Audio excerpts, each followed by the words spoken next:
नमस्कार मित्रांनो, तुमचं सर्वांचं स्वागत आहे आपल्या एम एच अकॅडमी युनिकी आपल्या यूट्यूब चॅनलवर पोलीस भरती पी सिरीजचे नवीन लेक्चर सर्वांचं स्वागत आहे. कालच आपण एक बातमी पाहिली. पुण्यामध्ये गृहराज्यमंत्री योगेश कदम यांनी पुणे पोलीस दलात 850 नव्या जागा भरण्याची घोषणा केलेली आहे. लवकरच पोलीस भरती मित्रांनो येणार आहे. येत्या फेब्रुवारी महिन्याच्या एंडिंगपर्यंत याची पोलीस भरतीची जाहिरात आपल्यापर्यंत येऊन जाईल. त्यामुळे आता अभ्यासामध्ये कोणताच हैगईपणा करायचं नाही आहे. आपल्याला अभ्यास आपला कंटिन्युअसली चालू ठेवायचा आहे.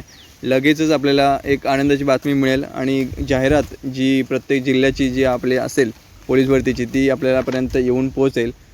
तर त्यासाठी आपल्या चॅनलला सबस्क्राईब करा आणि बेल नोटिफिकेशन ऑन करा, म्हणजे जेणेकरून तुमच्यापर्यंत त्याची नोटिफिकेशन लगेच पोहोचून जाईल. आजच्या सिरीजचा आपला पहिला प्रश्न आहे, डॅश डॅश हे कार्बनचे अपरूप नाही. ए ग्राफाईट, बी हिरा, सी फुलेरिन्स, डी क्यूपराईट. मी 5 सेकंद थांबणार आहे. याच्यामध्ये तुम्हाला स्क्रीन पॉज करून उत्तर द्यायचा प्रयत्न करायचा आहे. आणि याचं योग्य उत्तर आहे ऑप्शन डी क्यूपराईट. कार्बनचा अणुक्रमांक 6 आहे. याच्यावरती सुद्धा मागच्या एक्झाममध्ये प्रश्न येऊन गेला आहे. कार्बनचा अणुक्रमांक तर तो आहे 6. आणि हा एक अधातू खनिज आहे. कार्बनची 3 स्फटिकी अपरूपे आहेत. एक म्हणजे हिरा, ग्राफाईट आणि फुलेरिन, जे ऑप्शनमध्ये आपण पाहतोय. ग्राफाईट, हिरा आणि फुलेरिन ही कार्बनची 3 स्फटिकी अपरूपे आहेत. क्यूपराईट हा एक कॉपरपासून बनलेला ऑक्साईड खनिज आहे. त्यामुळे याच्यामध्ये येणार नाही त्याचं. तर याचं आपलं डॅश डॅश हे कार्बनचे अपरूप नाही, तर तो क्यूपराईट हा कार्बनचा अपरूप नाही आहे. ठीक आहे, तो कॉपरपासून बनलेला ऑक्साईड खनिज आहे. पुढचा प्रश्न आहे, अर्थशास्त्र हे डॅश डॅश शास्त्र आहे. ए भौतिक, बी सामाजिक, सी नैसर्गिक, डी यापैकी नाही. आणि याचं योग्य उत्तर आहे ऑप्शन बी सामाजिक. आधुनिक अर्थशास्त्राचे जनक कोण आहेत तर ते ॲडम स्मिथ आहेत. त्यांचं एक पुस्तक खूप महत्त्वाचं आहे. त्याच्यावरती सुद्धा प्रश्न येऊन गेलेला आहे. द वेल्थ ऑफ नेशन्स हे ॲडम स्मिथ यांचं एक पुस्तक आहे. भारतीय अर्थशास्त्राचे जनक जर म्हटलं तर ते चाणक्य, त्यांनाच आपण कौटिल्य किंवा विष्णुगुप्त या नावांनी सुद्धा ओळखलं जातं. ठीक आहे, तर आपल्याला जर वेगळं नाव आलं, चाणक्य आलं किंवा विष्णुगुप्त जरी आलं ऑप्शनमध्ये, तरी आपल्याला त्याचं ॲन्सर योग्य द्यायचं आहे. ठीक आहे, भारतीय अर्थशास्त्राचे जनक चाणक्य, त्यांनाच काय म्हटलं जातं, कौटिल्य किंवा विष्णुगुप्त असं म्हटलं जातं. पुढचा प्रश्न आहे, जेव्हा कुटुंबाचे उत्पन्न खर्चापेक्षा जास्त असते तेव्हा त्यास डॅश डॅश अंदाजपत्रक म्हणतात. ए तुटीचे, बी शिल्कीचे, सी संतुलित, डी यापैकी नाही. आणि याचं योग्य उत्तर आहे ऑप्शन बी शिल्कीचे. शिल्कीचे अंदाजपत्रक. पुढचा 14 प्रश्न आहे, दारिद्र्य रेषेखालील कुटुंबांना डॅश डॅश रंगाची शिधापत्रिका असते. ए पिवळ्या, बी केशरी, सी शुभ्र, डी काळ्या. याचं योग्य उत्तर आहे ऑप्शन ए पिवळ्या. पांढरे रेशन कार्ड जे आहे, पांढरी शिधापत्रिका, ती 1 लाख किंवा त्याहून अधिक एकत्रित वार्षिक उत्पन्न असलेल्या कुटुंबांसाठी असते. पांढरे रेशन कार्ड 1 लाख किंवा त्याहून अधिक एकत्रित वार्षिक उत्पन्न असलेल्या कुटुंबांना. आणि केशरी रेशन कार्ड हे ठराविक रकमेपेक्षा जास्त वार्षिक उत्पन्न असलेल्या कुटुंबांना केशरी शिधापत्रिका असते. आणि पिवळे रेशन कार्ड किंवा पिवळे शिधापत्रिका आत्ताच आपण पाहिलं, दारिद्र्य रेषेखालील बिलो पॉवर्टी लाईनखालील कुटुंबांना ही असते. ठीक आहे, पुढच्या प्रश्नाकडे वळूयात.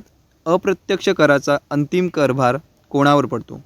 ए ग्राहक, बी उत्पादक, सी घाऊक व्यापारी, डी किरकोळ व्यापारी. अप्रत्यक्ष कराचा अंतिम करभार. आणि योग्य उत्तर आहे ऑप्शन ए ग्राहक. विक्री आणि मूल्यवर्धित कर म्हणजेच वॅट ही अप्रत्यक्ष करांची 2 उदाहरणे आहेत. आता एकच GST हा एक अप्रत्यक्ष कर लागू आहे, जो 8 ऑगस्ट 2016 रोजी स्वीकृत करण्यात आला. संविधान सुधारणा विधेयक संमत करण्यात आले. त्यासाठी वस्तू व सेवा कर, गुड्स आणि सर्व्हिस टॅक्स.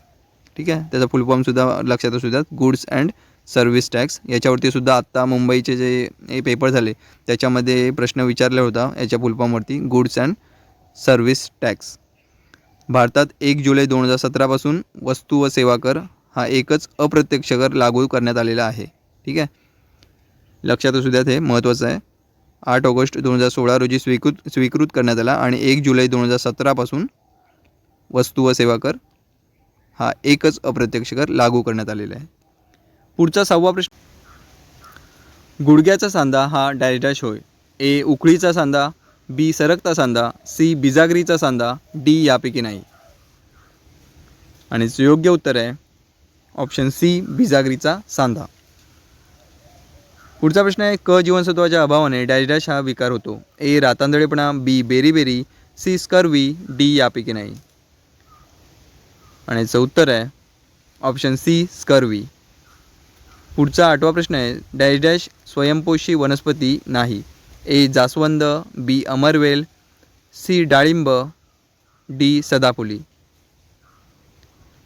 आणि याचं योग्य उत्तर आहे ऑप्शन बी अमरवेल.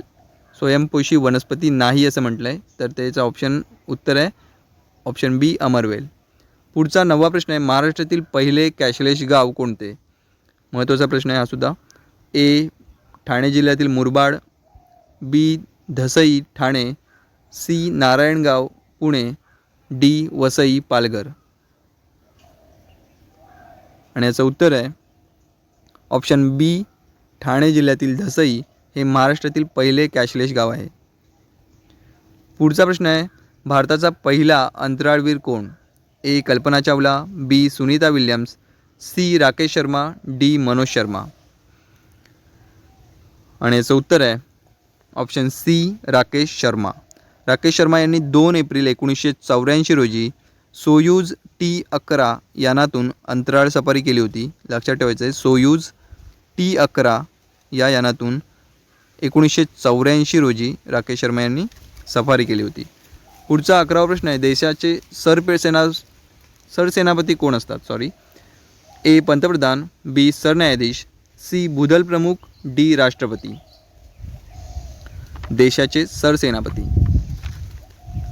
आणि याचं उत्तर आहे ऑप्शन डी राष्ट्रपती. पुढचा 12वा प्रश्न आहे, आर्थिक आणीबाणी राज्यघटनेच्या कोणत्या कलमाद्वारे लावता येते.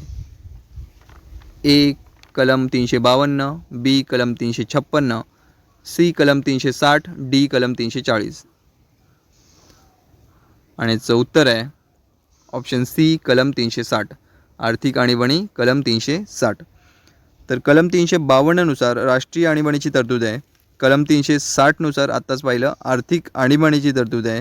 तर कलम 356 नुसार राज्य आणीबाणी म्हणजेच राष्ट्रपती राजवट, ठीक आहे, राज्य आणीबाणीची तरतूद आहे. ओके, 356 नुसार राज्य आणीबाणी किंवा राष्ट्रपती राजवट असं सुद्धा म्हटलं जातं तिला. तर या तिन्ही ज्या आणीबाणीची तरतुदी आहेत त्या राज्यघटनेच्या भाग 18 मध्ये समाविष्ट आहेत. हे सुद्धा लक्षात ठेवायचं आहे, महत्त्वाचं आहे.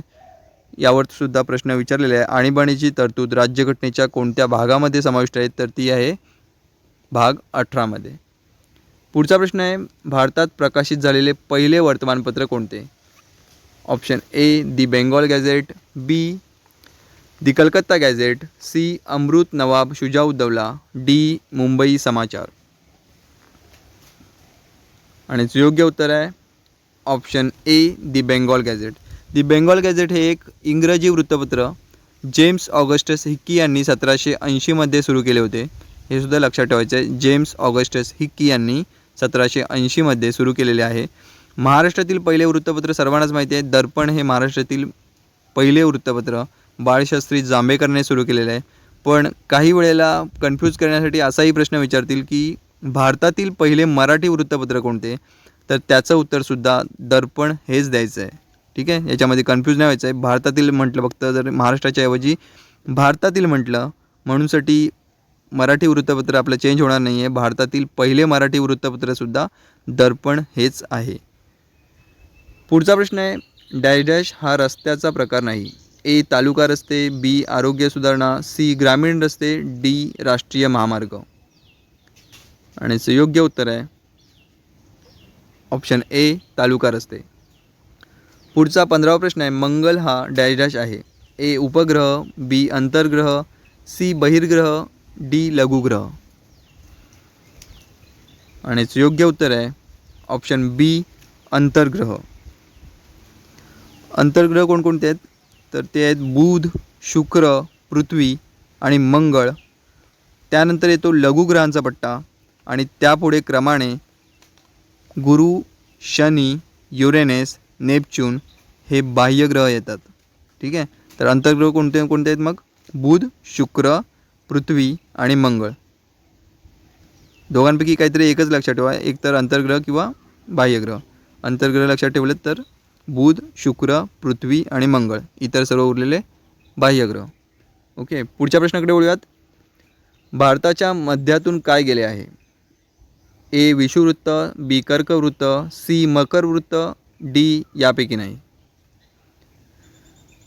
आणि याचं योग्य उत्तर आहे ऑप्शन बी कर्कवृत्त. भारताच्या किती राज्यातून कर्कवृत्त गेलं आहे? तर ते गेलं आहे 8 राज्यातून. ओके, आणि कोणकोणत्या क्रमाने लक्षात ठेवायचं आहे? गुजरात, त्यानंतर राजस्थान, मध्य प्रदेश, छत्तीसगड, त्यानंतर येतो झारखंडचा नंबर, त्यानंतर पुढे पश्चिम बंगाल, त्रिपुरा आणि मिझोराम. या टोटल 8 राज्यातून कर्कवृत्त गेलेलं आहे.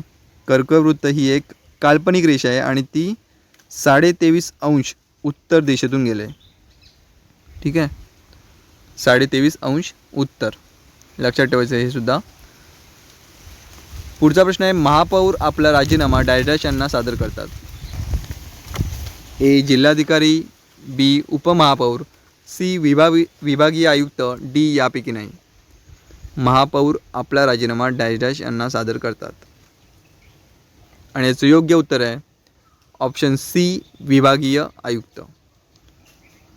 पुढचा 18वा प्रश्न आहे, छत्रपती संभाजी महाराजांनी संस्कृतमध्ये डॅश हा राजनीतीवर ग्रंथ रचला. ए आमुक्तमाल्यादा, बी बुधभूषण, सी विवेक सिंधू, डी राजतरंगिणी. आणि योग्य उत्तर आहे ऑप्शन बी बुधभूषणम. पुढचा 19वा प्रश्न आहे, 1 टेराबाईट TB म्हणजेच किती? Option A 1024 kilobyte, B 1024 gigabyte, C 1024 byte, D 1024 megabyte. आणि याचं उत्तर आहे ऑप्शन बी 1024 गिगाबाईट. पुढचा 20वा प्रश्न आहे, महाराष्ट्रातील सातवाहन राज्यकर्त्यांची राजधानी कोणत्या ठिकाणी होती? ए मगध, बी प्रतिष्ठान, सी हम्पी, डी बदामी. आणि जो योग्य उत्तर आहे ऑप्शन बी प्रतिष्ठान. यालाच पैठण असं सुद्धा म्हणतात, आत्ता पैठण असं म्हटलं जातं, प्रतिष्ठान. पुढचा 21वा प्रश्न आहे, नॅशनल आयुष मिशन मध्ये खाली उपचार पद्धतीचा समावेश नाही. A Ayurveda, B allopathy, C homeopathy, D Unani. National AYUSH Mission, याचं उत्तर आहे ऑप्शन बी ॲलोपॅथी. पुढचा 22वा प्रश्न आहे, ट्रिपल तलाक पद्धती घटनाबाह्य आहे असा निकाल कोणत्या उच्च न्यायालयाने दिला? ए मुंबई, बी मद्रास, सी अलाहाबाद, डी कलकत्ता. आणि याचं योग्य उत्तर आहे ऑप्शन सी अलाहाबाद. पुढचा 23वा प्रश्न आहे, हवेचा दाब मोजण्यासाठी हे उपकरण वापरतात. ए सेस्मोग्राफ, बी हायग्रोमीटर, सी बॅरोमीटर, डी ॲमीटर. आणि याचं उत्तर आहे ऑप्शन सी बॅरोमीटर. तर हायग्रोमीटर हे जे उपकरण दिलं आहे ते हवेतील पाण्याची वाफ किंवा आर्द्रता मोजण्यासाठी वापरले जाते. हायग्रोमीटर, कन्फ्यूज व्हायचं नाही आहे. हायग्रोमीटर हवेतील पाण्याची वाफ किंवा आर्द्रता मोजण्यासाठी वापरतात. तर हवेचा दाब मोजण्यासाठी बॅरोमीटर या उपकरणाचा वापर केला जातो. पुढचा 24वा प्रश्न आहे, ओहम हे कशाचे एकक आहे? ए विद्युतरोध, बी वारंवारिता, सी विद्युतधारा, डी विद्युतदाब. आणि याचं योग्य उत्तर आहे ऑप्शन ए विद्युतरोध. पुढचा शेवटचा 25वा प्रश्न आहे, उगवत्या सूर्याचा देश कोणता? A Norway, B Japan, C America, D Finland. आणि योग्य उत्तर आहे ऑप्शन बी जपान. उगवत्या सूर्याचा देश सर्वांनाच माहिती आहे आपल्याला जपान आहे, पण मावळत्या सूर्याचा देश कोणता हे सुद्धा माहिती असणं गरजेचं आहे. मावळत्या सूर्याचा देश आहे नॉर्वे. ठीक आहे. तर हे होते आजचे 25 प्रश्न. उद्यासुद्धा असेच 25 प्रश्न घेऊन परत भेटूयात. तोपर्यंत धन्यवाद मित्रांनो.